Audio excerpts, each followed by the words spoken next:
She wasn't meant to survive. The desert don't lie, and neither do the bruises on a girl's back. Clara stumbled barefoot across gravel, her skin torn open by barbed wire, her breath rattling like a broken bellows. Dust clung to her like shame. The sun had already slipped behind the hills, leaving the sky blood red. She didn't cry. Not anymore. Behind her, hoofbeats, then the voice that haunted her sleep. "You shame me, girl."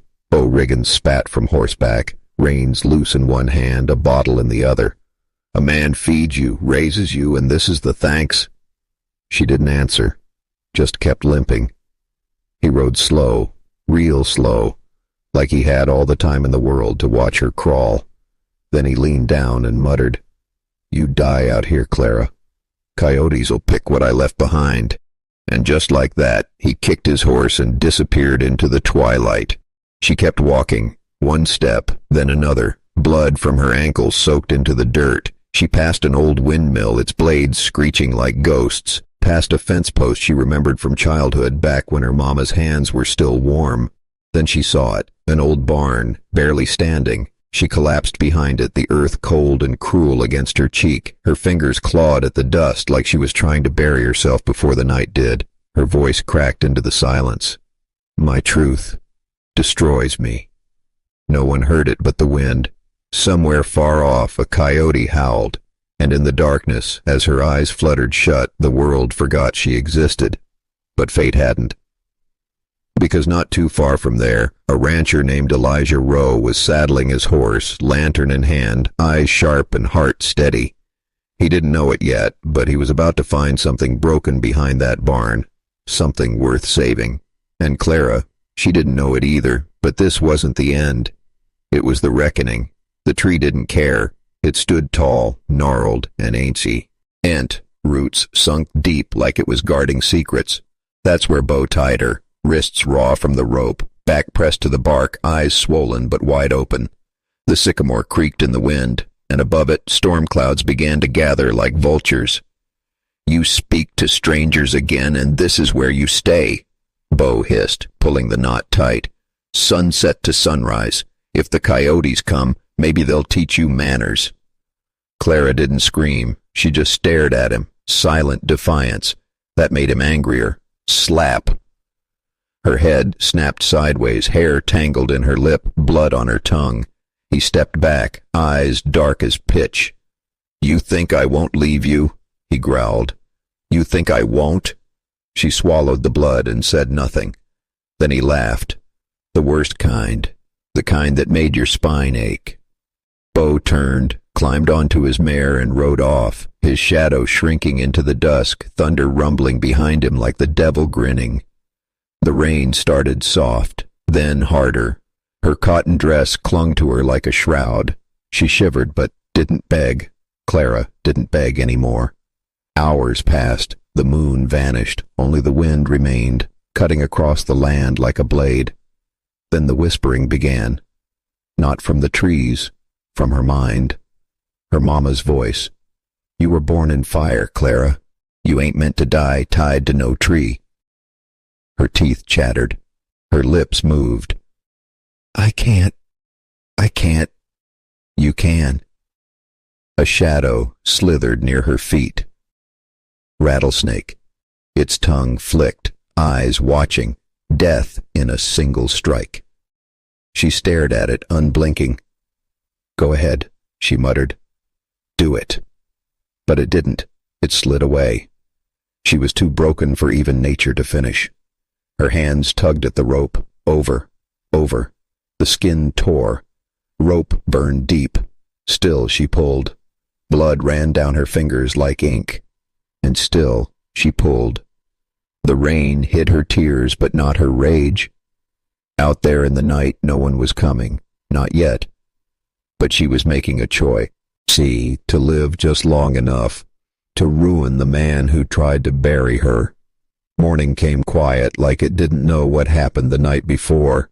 The sky broke open in soft gold, spilling light across the soaked prairie. Dew clung to every blade of grass, but the land still felt haunted, like it remembered the screams, even if it didn't echo them back.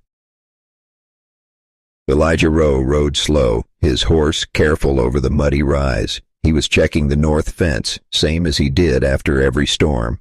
Nothing out here but cows, silence, and the ghosts he'd learned to live with. Until he saw her. A shape near the fence post, small, still. At first he thought it was a bundle of rags. Then she moved. He dropped from the saddle in a heartbeat, boots sinking into the mud. Her face was pale, lips cracked, hair soaked and tangled with thorns. Her arms curled around her chest like she was trying to disappear into herself. "Miss?" he said gently, crouching beside her. No answer, just the sound of her breath, shallow, panicked, like each one was a fight. He touched her shoulder. She flinched hard, eyes shooting open. "Easy now," Elijah murmured. "Ain't gonna hurt you." She blinked at him, barely registering his face. "Please, not him," she whispered. "Don't take me back." Elijah didn't ask questions. Not yet. He pulled off his coat and wrapped it around her, lifting her like she weighed nothing. His horse whinnied, unsettled. He looked back at the hills. Whoever left her like this was still out there. He rode fast, arms tight around her limp frame, his coat billowing like a flag of war. Back at the ranch, Dusty barked from the porch, sensing something wrong. Elijah laid her down by the fire, lit the old lantern, and fetched a basin of warm water. She shivered violently, whispering things he couldn't make out, broken words about a man and a mother, and something she couldn't say out loud.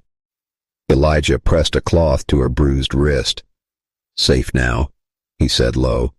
"Ain't nobody gonna touch you here." But deep in her fever, she shook her head. "No, he'll find me. He always finds me." And Elijah realized, whoever this man was, he wasn't just dangerous. He was still hunting. Bo Riggins rode into town wearing a Sunday smile and a whiskey stink that never washed off. His coat was clean. His lies were cleaner. "Any of y'all seen a runaway girl?" he asked the barkeep, loud enough for the whole saloon to hear. "My stepdaughter, bit touched in the head, took off in the storm. Barefoot, can you believe it?" The bartender didn't answer, just wiped a glass and stared. Folks around here knew better than to trust Bo, but no one dared cross him. Not when he had friends in low places and lawmen in his pocket. Out at the ranch, Clara woke screaming. Elijah was there in seconds. He found her crouched by the hearth, arms over her head like she was still tied to that damn tree. "Hey, it's all right. Just a dream," he said, kneeling. She backed away, breath hitching. Her eyes were wild. "He's coming," she rasped. "I know him. He don't stop." Elijah didn't flinch. He simply stood, walked over to the window and lit the second lantern, the one he kept for storms and trouble. "I'll handle it," he said. Clara looked up, shaking. "You don't know what he did," she whispered. "He killed her. My mama said she fell, but I saw the blood." The room went still. Outside, the wind rustled the pines. Even the dog stopped barking. Elijah nodded once, like a man hearing the truth he'd already guessed. "You're staying here," he said. "Ain't no man touches you again." That night, Bo crouched behind a ridge, watching the ranch through binoculars. He saw the lanterns, saw Clara moving through the window, brushing the dog's fur, still alive. His jaw clenched. "She's mine," he muttered. "Always was." Then he melted into the darkness like a bad promise. Back inside, Clara sat near the fire, staring at the rope burns on her wrist. Elijah poured her tea and set it down without a word. She didn't drink. "Why are you helping me?" she asked. He didn't look at her. "'Cause someone should have, a long time ago." The fire crackled, and somewhere in the hills the devil planned his next knock. Elijah rode into town with the weight of someone who'd already buried too many truths. His hat was low, coat dusted with ash from the fire. He nearly lost his barn 2 years ago. Dusty trailed behind, ears back, sensing tension before it reached the air. The sheriff's office was quiet. Always was when the wrong folks held power in the saloon instead. Sheriff Mavers looked up from his desk, pipe between his teeth, eyes dull from too many half-fought battles. "Roe," he muttered, "ain't seen you in a while." "I need a word," Elijah said. Mavers gestured with his chin. "Talk." "It's Bo Riggins. Got a girl near dead on my land. She says he tied her to a tree, left her to die. Says he killed her mother, too."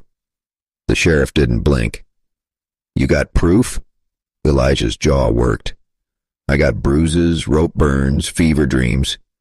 I got a girl who won't sleep with both eyes shut." Mavers leaned back. "Bo's got friends. Dangerous ones. Land money. The judge plays poker with him every third Friday." "I'm not asking for a war," Elijah said coldly. "Just a warning. If he comes to my ranch, he won't leave standing." Mavers didn't answer right away, just stared at the floor. Then finally, "You better be ready, Roe. Men like him don't knock twice. They burn the door down."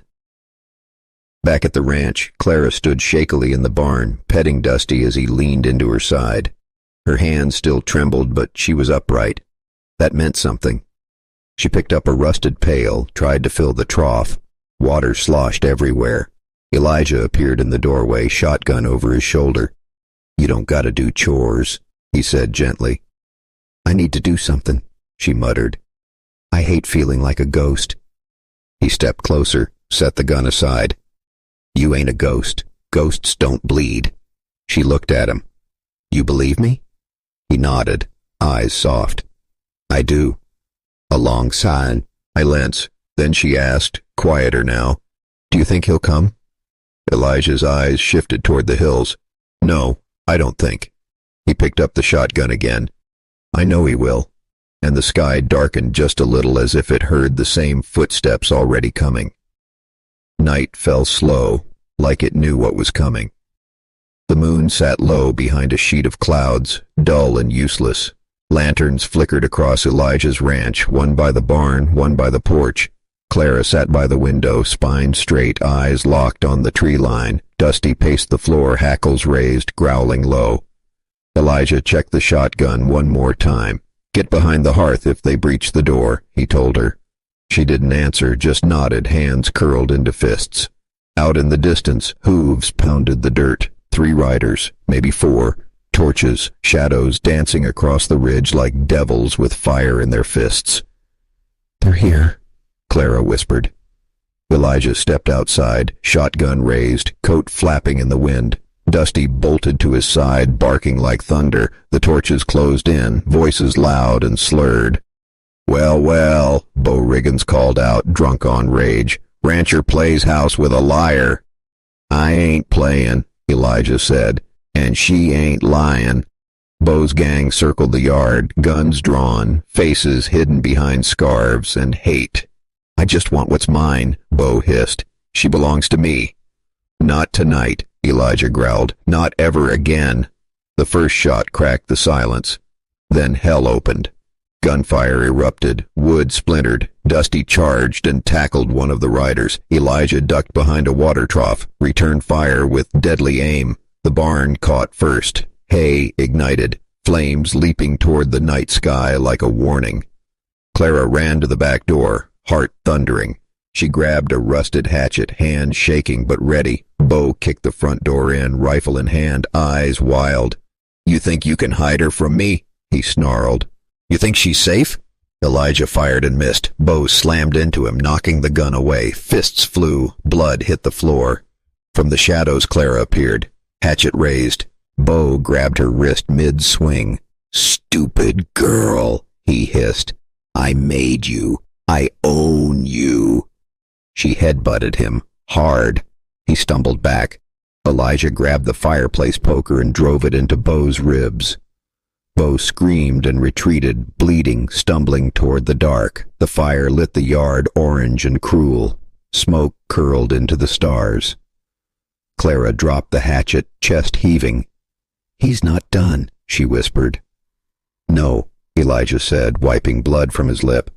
"But neither are we."